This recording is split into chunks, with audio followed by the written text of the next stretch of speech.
Aku, petarung nomor 2 di Matahari Gemilang, He Yunxing, mau tunduk pada Yang Mulia. He Yunxiang tiba di depan Ye Yuan dan membungkuk dalam-dalam. Dia melontarkan kata-kata yang membuat semua orang syok. Dixing langsung diam seperti patung di tempat. Dia berpikir kalau He Yunxiang pergi mencari Ye Yuan untuk bertarung. Siapa sangka kalau dia ternyata langsung menyerah. Kakak, seharusnya kau punya nyali, kan? Kau ini petarung nomor 2. Dan seperti yang sudah dipastikan, kalimat ini membuat seluruh orang di kota ini gempar. Apa ada yang salah? He Yunxiang ternyata langsung tunduk. Seharusnya tidak sejauh ini, kan? Meski bocah itu menang, dia menang dengan susah payah. Mustahil bagi He Yunxiang tidak bisa mengalahkan beberapa dari mereka. He Yunxiang mengaku kalah. Bukankah ini berarti kalau bocah ini akan langsung berhadapan dengan Chang Sun Xingyu? Mereka tidak berani mempercayai hal ini. He Yunxiang ternyata tidak punya nyali sama sekali. Dia langsung mengaku kalah sebelum bertanding. Dalam pandangan mereka, Ye Yuan sangat arogan. Dixing dan He Yunxiang seharusnya tidak membiarkan dia begitu saja. Bahkan, dua orang yang bergandengan tangan juga bukan hal yang mustahil. Seperti yang diduga, dia benar-benar menyerah. Ye Yuan memandang He Yunxiang dan berkata dengan nada santai, "Kekuatanmu tidak lemah. Apa kau tidak ingin bertarung?" He Yunxiang berkata, "Kekuatanku ini tidak lemah, tetapi aku tahu kalau Yang Mulia belum menggunakan kekuatan penuh Yang Mulia." Ye Yuan tersenyum dan berkata, "Siapa yang nomor 1? He Yunxiang terkejut dan berkata, "Chang Sun Xingyu." Ye Yuan menganggukkan kepalanya dan berkata, 3 hari kemudian, jika Chang Sun Xingyu tidak muncul, kau pergi dan runtuhkan istana wali kota." Ekspresi He Yunxiang berubah, ada sedikit sorot terkejut melintas di hatinya. Dia tidak menyangka kalau Ye Yuan melihat rencananya dengan satu pandangan. Dia memang sangat takut pada Ye Yuan. Namun dia langsung mengajukan karena masih punya rencana lain. Dia berencana memanfaatkan Ye Yuan untuk pergi dan berhadapan dengan Chang Sun Xingyu. Kalau Ye Yuan menang, maka tidak akan ada yang salah dengan sikap menyerah ini. Akan tetapi, kalau dia kalah, dia juga akan rugi besar. Namun, Ye Yuan jelas-jelas sudah melihat apa yang dia pikirkan. Ye Yuan menyuruhnya pergi meruntuhkan istana wali kota. Ini dilakukan untuk membuatnya menjadi garda depan. Sekali dia bergerak, itu akan menjadi sama dengan menyingkirkan sikap sopan santunnya pada petarung nomor 1. He Yunxiang sepenuhnya tidak menyangka kalau murid aliran yang tampak tak berpengalaman ini ternyata akan menjadi begitu berpengalaman dan licik. "Ini, baik, aku terima perintahmu." He Yunxiang ragu-ragu sebentar, tetapi dia masih setuju.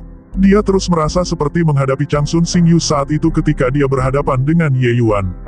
Bahkan, rasanya lebih menakutkan daripada Chang Sun Xingyu. Ini adalah naluri seorang ahli, tidak masuk akal, tetapi sangat akurat. Logikanya sama dengan bagaimana Ye Yuan tahu bahwa kekuatannya tidak biasa tanpa bertarung dengannya. Karena itu, setelah ragu-ragu sejenak, He Yunxiang masih memilih untuk tunduk pada Ye Yuan. Tetapi ketika tindakan dan perilakunya tertangkap oleh Dixing, itu sangat mengguncang hatinya. Dia hanya terkejut sesaat barusan dan kemudian dia mengerti tujuan He Yunxiang. Tapi siapa sangka setelah Ye Yuan memaksa, He Yunxiang masih memilih untuk menyerah. Ini terlalu mengejutkan. Mungkinkah orang ini benar-benar tangguh? Setelah ragu-ragu berulang kali, Dixing juga datang ke hadapan Ye Yuan dan berkata dengan tangan terkepal, "Petarung nomor 3 kota Matahari Gemilang, Dixing, bersedia tunduk pada Yang Mulia." Ye Yuan meliriknya dan berkata dengan dingin, Karena kau memilih untuk menyerah juga, kau harus pergi bersama dengan He Yunxiang kalau begitu." Sudut mulut Dixing sedikit berkedut, tapi dia masih menjawab, "Baik." Dengan 3 orang ini yang memimpin, bagaimana mungkin petarung di posisi 100 atas yang lainnya masih berani tidak menyerah? Orang-orang ini keluar satu persatu dan menyatakan sikap tunduk pada Ye Yuan. Semua orang syok. Murid aliran ini datang ke kota Matahari Gemilang kurang dari setengah hari dan dia benar-benar membawa 99 orang petarung teratas tunduk padanya. Kekuatan semacam ini sungguh membuat orang kagum. Perlu diketahui kalau para petarung di tanah pengasingan ini tidak terlahir begitu kuat. Mereka hanya perlahan menjadi kuat di tengah pertarungan maut yang tak terhitung jumlahnya. Namun, begitu Ye Yuan masuk, dia sudah sangat kuat begitu. Lalu, seberapa besar potensinya? 3 hari berlalu dalam sekejap. Ye Yuan menunggu selama 3 hari, tetapi Chang Sun Xingyu tidak datang. Jadi, dia hanya bisa pergi dan mencari orang ini sendiri. Kata-kata yang diucapkan dan air yang tumpah pastinya tidak bisa ditarik kembali. Chang Sun Xingyu belum bergerak selama 10 tahun. 10 tahun yang lalu, jika ada 10 diriku dan bertarung bersama, kami bahkan tidak akan cocok dengannya. Adapun seberapa kuat dia sekarang, tidak ada yang tahu. Yang mulia, apa kau benar-benar ingin menantangnya? He Yunxiang berkata dengan ekspresi serius. Ye Yuan berkata dengan santainya, ini bukan untuk menantangnya. Mereka yang tidak tunduk, bunuh. Dia datang untuk menaklukkan tingkat pertama tanah pengasingan. Orang-orang yang diasingkan di sini semuanya memiliki cara untuk cari mati. Ye Yuan sudah memberi kesempatan. Karena Chang Sun Xingyu tidak tahu bagaimana menghargai kesempatan ini, maka dia tidak akan bersikap sopan. Sementara itu, ekspresi He Yunxiang dan yang lainnya berubah muram dan tidak berani mengatakan apa-apa. Istana wali kota tidak mewah. Kenyataannya, di tempat di mana yang lemah menjadi mangsa yang kuat, orang tidak akan mengejar kemewahan. Apa yang mereka kejar adalah kekuatan tertinggi. Karena orang-orang ini semua mengerti bahwa kemewahan hanya akan membuat mereka menurun. Bahkan, orang nomor 1 di kota Matahari Gemilang juga tidak bisa mengendur sedikit pun. Jika tidak, mereka akan digantikan oleh yang lain dengan sangat cepat. He Yunxiang, Dising. Ye Yuan berbicara dengan nada santai.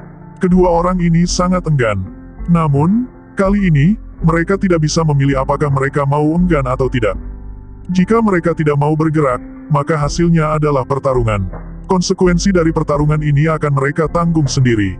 Keduanya saling bertatapan mata dan bergerak pada saat yang sama. He Yunxiang dan Dising melepaskan sebuah serangan telapak tangan. Keributan yang muncul pun jadi mengejutkan.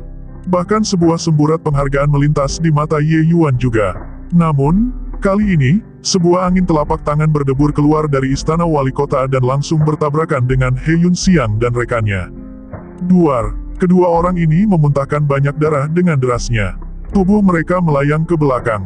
Seorang anak muda berbaju biru berdiri dengan kedua tangan di punggung dan berjalan keluar dari istana wali kota.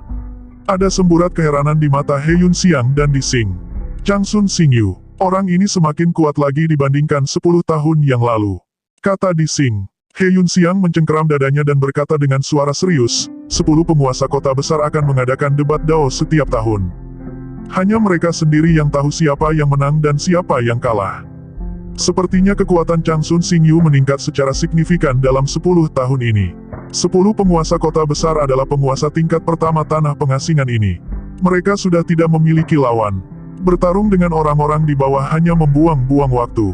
Oleh karena itu, di antara 10 penguasa kota besar ini, mereka akan menjadi tuan rumah debat Dao setiap tahun. Tapi debat Dao ini tidak akan pernah diumumkan ke khalayak. Seberapa menakutkannya kekuatan 10 orang ini, hanya mereka sendiri yang tahu. Dilihat dari situasinya sekarang, kekuatan Chang Sun Xingyu ini 1 kali lipat lebih kuat dari 10 tahun yang lalu. Dia melucuti 2 petarung dengan telapak tangan.